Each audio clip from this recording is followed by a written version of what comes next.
Hallelujah, जय मसीह की, praise the Lord, a very good morning. आइए एक और नया सुंदर दिन जो हमें मिला है, हम इसे परमेश्वर के हाथों में दें। प्रभु के सुंदर वचनों के द्वारा हम देखें कि आज प्रभु की हमारे जीवन के लिए क्या इच्छा है। अगर हम यूहन्ना की अंजील उसके फर्स्ट चैप्टर 12th वर्स को देखें तो वहाँ पे लिखा है, जिसने प्रभु यीशु मसीह पर विश्वास करके उन्हें अपने जीवन में ग्रहण किया है, उनको पिता परमेश्वर ने अपना संतान होने का अधिकार दिया है। वो तो ना लहू से उन्होंने जन्म लिया है, ना शरीर से, ना मनुष्य की इच्छा से, पर आत्मा से। तो सचमुच जो हमारा आत्मा का जब जन्म होता है, हम अपने पुराने जीवन को छोड़ देते हैं। लिखा हुआ है, जो कोई प्रभु यीशु मसीह में है वो नई सृष्टि है, पुरानी बातें चली जाती है। अगर हम कहें हम सब परमेश्वर के बच्चे हैं लेकिन हम पाप में हैं, हमने यीशु मसीह को भी रिजेक्ट किया है क्योंकि हम अंधकार के ही काम पसंद करते हैं, तो हम अपने आप को धोखा देते हैं। जैसे एक बच्चा होता है जो अपने माँ बाप के साथ बहुत रिबेल करता है, तो माँ बाप भी बहुत बार बच्चे को अपनी जायदाद में से बेदखल कर देते हैं। वैसे ही हम भी परमेश्वर से कटे हुए हैं पाप की वजह से, और हम आत्मिक आशीषों से भी दूर है परमेश्वर से। लेकिन जब हम प्रभु यीशु मसीह को ग्रहण कर लेते हैं कि हमारे पापों के लिए यीशु मसीह ने क्रूस पर अपना लहू बहाया, मारे गए, गाड़े गए, तीसरे दिन जी उठे हैं और पिता के दाहिने हाथ जा बैठे हैं, आज भी हमारे लिए मध्यस्थता कर रहे हैं, और सिर्फ प्रभु यीशु मसीह वो मार्ग, सत्य और जीवन है जिनके द्वारा हमारा परमेश्वर के साथ मेल मिलाप होता है, तो हम नया जीवन पाते हैं।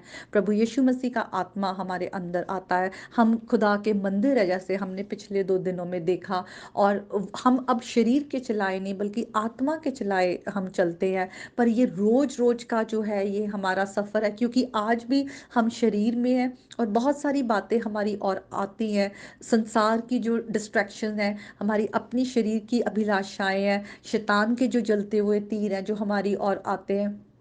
तो हमें इनसे बचने के लिए आत्मा के चलाए चलना है, नजदीकी में रहना है, वचन को पढ़ना है, प्रभु की आवाज को सुनना है। क्योंकि वचन में लिखा है, यीशु मसीह कहते हैं, अगर तुम मुझसे प्यार करते हो तो मेरी आज्ञाओं को मानोगे। तो हम इसीलिए वचन को देखते हैं कि क्या है परमेश्वर की आज्ञा। तो आज भी हम देखेंगे, जैसे पिछले 2 दिनों में हमने रोमियो की पत्री और कुरिन्थियों से देखा कि कौन से काम है जो हमें नहीं करने और क्या बातें हैं जो हमें करनी है। तो अगर हम गलातियों की पत्री में आए, जब संत पौलुस गलेशिया की चर्च को ये पत्री लिखते हैं, तो वो कहते हैं, अब तुमने आत्मा का जन्म पा लिया है, तो जो तुम्हारी पहले काम थे, शरीर की अभिलाषाएं थी, तुमने उनको क्रूसीफाई कर दिया, क्रूस पर चढ़ा दिया है। अब तुम मसीह में नए हो। तो जो शरीर के काम है वो क्या है, वो एक लिस्ट बताते हैं: व्यभिचार, गंदे काम, लुचपन, मूर्ति पूजा, टोना, बैर, झगड़ा, ईर्ष्या, क्रोध, विरोध, फूट, विधर्म, डाह, मतवालापन, लीला क्रीड़ा और इनके जैसे और काम। और वो लिखते हैं कि ये काम करने वाले, जैसे पहले भी लिखा हुआ है पत्री में, कुरिन्थियों की पत्री में, वो कभी भी परमेश्वर के राज्य के वारिस नहीं होंगे।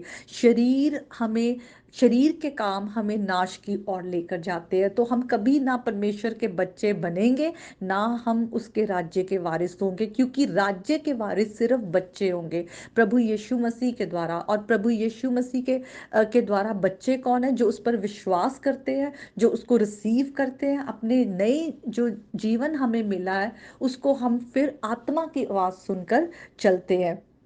तो आज हमें अपने जीवन को जांचना है, हमें रोज बाइबल को खोलना है, बाइबल को पढ़ना है, हमें अपने जीवन से वो सब बातें हटानी है।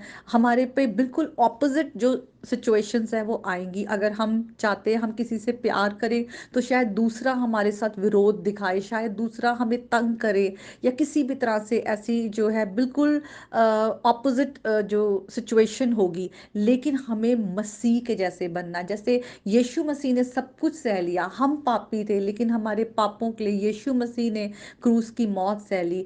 हम यीशु मसीह के विरोध में थे लेकिन यीशु मसीह ने हमें प्यार दिखाया और अपनी जान दे दी। तो यीशु मसीह ने माफ किया। तो चाहे हमारे पे कैसी भी सिचुएशन आती है कि लोग हमारे साथ अच्छे ना हो, या हमारे पास रीज़न भी हो कि हम दूसरों को दूसरों के साथ गुस्सा दिखाएं या नफरत दिखाएं, लेकिन हमें ऐसा नहीं करना।